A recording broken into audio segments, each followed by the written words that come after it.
Maayong hapon, kids! Kumusta? Are you ready to let your imagination fly high into the Cebuano sky and your wonder go under into the depths of the Cebuano Sea? This afternoon, we will meet Doña Eliorosa, the green-haired prophetess who exhibited values which the world needs today.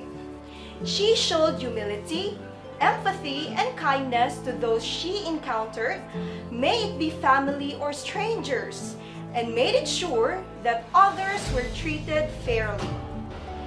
Our story also focuses on the importance of family and taking care of one another, whether blood relatives or not. Today, you will also learn that one has the responsibility to use power for good or bad. You will find in our story that the protagonist wielded great power but chose to make good use of it and did not allow it to corrupt her heart. Unlike the three witches who set out to harm others, she used her power to save people with nothing in return and simply asked them to give thanks to God. Now, I shall be reading the story again like the last time, both in English and Cebuano. Are you ready to listen? The Green-Haired Prophetess. Once upon a time, there lived three orphan sisters, Ines, Angela, and Maria, beautiful and graceful young ladies who made a living weaving blankets and selling them to the wealthy. Kaniadto, adunay tulo ka manag-igsuon nga ilok. Sila Ines, Angela, ug Maria. Mga maanyag ug maambo nga mga dalaga nga maghabi og mga habol nga ipamaligya sa mga adunahan. One day, as they were weaving blankets, Ines insisted that they each tell a story. Usa ka adlaw ni ana, samtang naghabi silang habol, namugos si Ines nga tagsa silang magmugnag sugilanon. The other two sisters were hesitant at first, but later gave it a go after some convincing.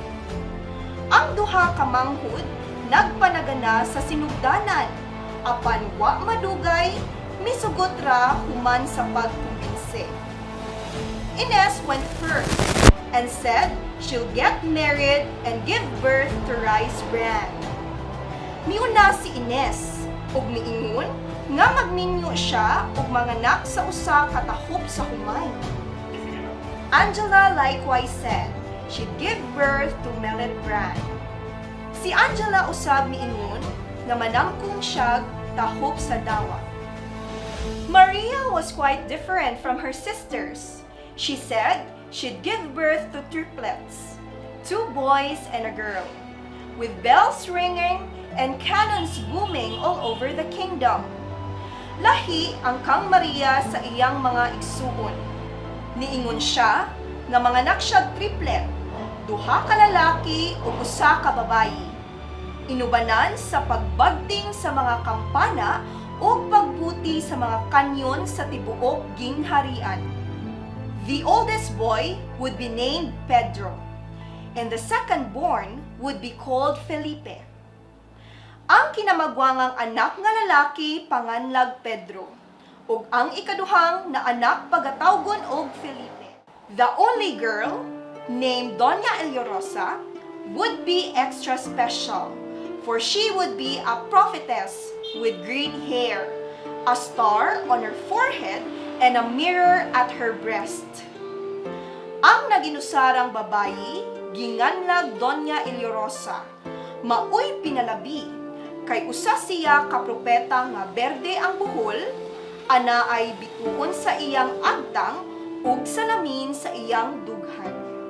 It just so happened that the king was passing by and overheard the sisters sharing their stories. Naatol nga ang hari niagi ug nakadungog sa manag-igsuon nga nag-apitay sa ilang mga sugilanon. He then invited the sisters to the palace the following day and asked the sisters to share their story again.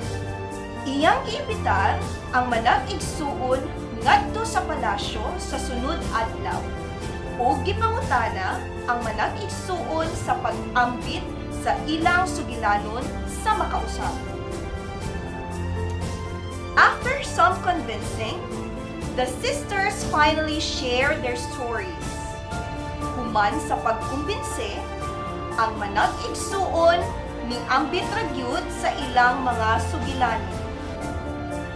Once Maria had finished sharing hers, the king decided right then and there to marry Maria and make her queen.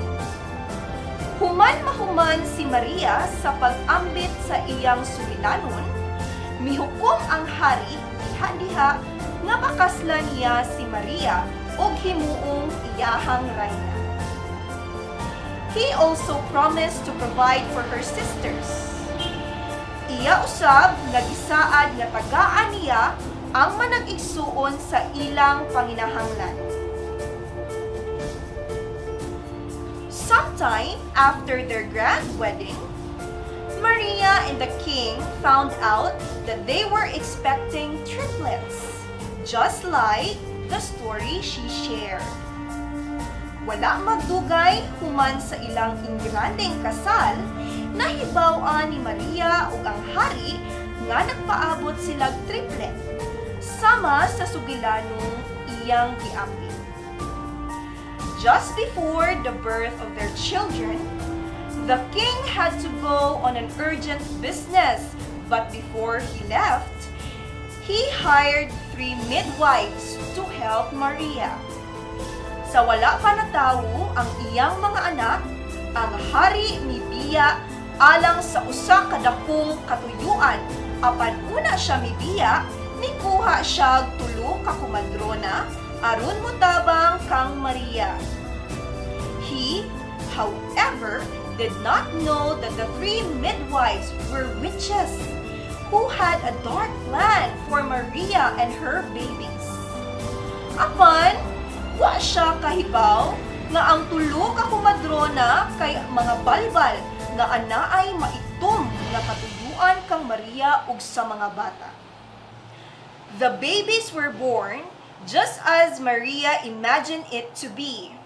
2 boys named Pedro and Felipe, and a girl named Doña Eliorosa, with green hair, a star on her forehead, and a mirror at her breast. Nanganak si Maria sumala sa iyang gihanduraw, 2 ka lalaki nga ginganlag Pedro og Felipe, ug ang babayi ginganlan og Doña Eliorosa nga adunay lunhaw buhok, bituon sa iyang agtang ug salamin sa iyang dughan.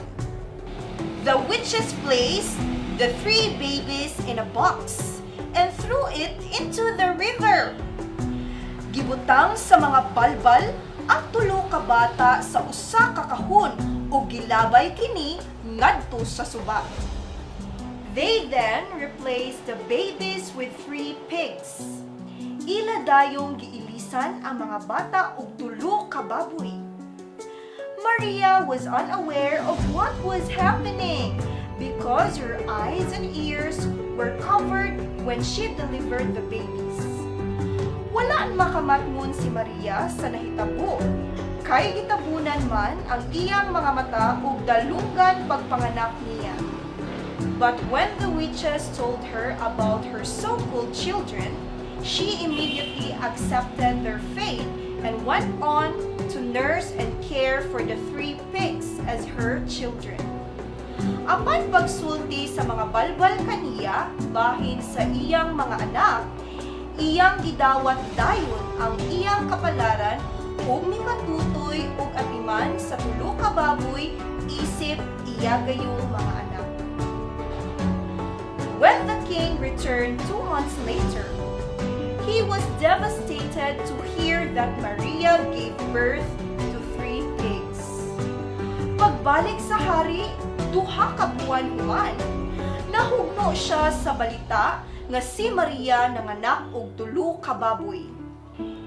He ordered Maria and the pigs out of the royal bedroom and into the pig pen underneath the staircase where they would stay for the succeeding years. Mimando siya nga pahawaon si Maria og ang 3 ka baboy sa palasyo og ibalhin ngadto sa alad ilawom sa hagdanan kung diin sila nagpuyo sa sunod nga mga katuigan. There was an old woman named Popo who lived by the river. Adunay lagas nga babayi nga ginganlag Popo nga nagpuyo sa may suba. She saw the big box float by one day as she collected shells. Iyang nakit-an ang dakong kahon nga gianod usa ka adlaw samtang namunit siya bayanan. She tried to ignore it, but the box seemed to draw into her. So, she brought the box home and was surprised to see Pedro, Felipe, and Doña Eleorosa inside. Iyang gibaliwala unta, apan ang kahon murag na nawag niya. Mao nga iyang gidala ang kahon sa iyang balay og nakurat sa pagkakita ni Pedro, Felipe o Doña Eleorosa sa sulod. She took care and raised the children as her own. Iyang giatiman o giamuma ang mga bata isip iyahang kaugalingon. One day, Popo had to leave the children to look for shells, but before she left, she reminded the triplets not to touch or make contact with anything offered to them by the witches who had every intent to kill them. Usa ka adlaw, gikinahanglan biyaan ni Popo ang mga bata aron mangitag mga bayanan apan una siya milakaw. Iyang gipahinumduman ang triplets nga di muhikap o manghilabot sa bisang unsa nga ihalad kanila sa mga balbal nga anaay tuyo sa pagpatay kanila. True enough, the 3 witches came knocking and offered the triplets fragrant flowers. Tinuod yun, kay nanuktok og nihalad ang 3 ka balbal ngadto sa triplets og humot nga mga bulak. Doña Eleorosa, who was protective of her brothers, quickly sent the witches away. Si Doña Eleorosa, kung kinsa mapanalipuron sa iyang mga igsuong lalaki, dali nga mibugaw sa mga balbal. The next day, the witches returned and offered them bread to eat. But like the day before, Doña Eleorosa stayed firm and sent them away. The next day, the witches returned and offered them bread to eat. But like the day before, Doña Eleorosa stayed firm and sent them away. Sa sunod nga adlaw, nibalik ug nihalad ang mga balbal ug pan aron makaon. Sa sunod nga adlaw, nibalik ug nihalad ang mga balbal ug pan aron makaon. Apan sama sa niaging adlaw, hugot ang pagbuot ni Doña Eleorosa ug iyang giabog sila. Ever persistent, the witches returned again the next day. This time, they told them the legend of Flores, the leader of the birds, which resided on the 7th mountain. Sa kapunay, nibalik na pud ang mga balbal sa sunod adlaw ug karon ilang giingnan ang mga bata bahin sa Sugilanon, bahin sa Flores, ang pangulo sa mga langgam nga nagpuyo sa ikapitong bungko. They said, whoever catches it would receive pleasure and happiness. Ilang giingon nga kung kinsa makadakop ni ini, makabaton og kalami og kalipay. Many have attempted to do so over the years, kings, knights, and priests. But all failed and were turned into stone by the magical bird. Daghan ng nisuway sa miaging tuig, mga hari, kabalyero ug pari, apan tanan nga pakyas ug gihimo ngadto sa bato sa maong malamatong langgam. Doña Eleurosa was not fazed by the witch's tempting story and sent them away. Wala gyud nahasol si Doña Eleurosa sa sugilanon sa mga balbal o giabog niya sila. Unfortunately, the same cannot be said for her brother Pedro, who, in his curiosity, took off to the seventh mountain to hunt for the siete flores. Apan alaut, kay susama dili maingon alang sa iyang igsuon nga si Pedro, kung kinsa sa iyang kakuryoso misulong sa ikapitong bungtod aron mangita sa siete flores. It did not take long for Popo, Felipe, and Doña Eleurosa to realize that Pedro had been turned to stone, like the many others who set out to catch the magical bird. Wa madugay ug nakaamgo silang Popo, Felipe, ug Doña Eleurosa nga si Pedro nahimo og bato. Sama sa uban nga misulong aron sa pagdakop sa malamatong langgam. Felipe immediately volunteered to go to the mountain to bring his brother back and even promised to catch the siete flores despite the pleas from Popo and his sister who opposed his idea. Felipe had initially avoided temptation on his way to the seventh mountain, but he too was eventually turned to stone halfway through his journey.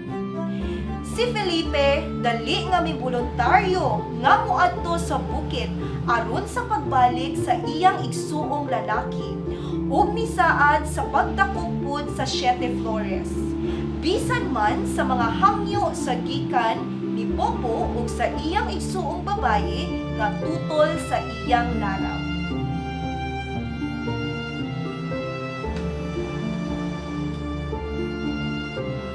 Oh kids, what do you think happened to Felipe, the second brother who went after his brother Pedro to search for siete flores?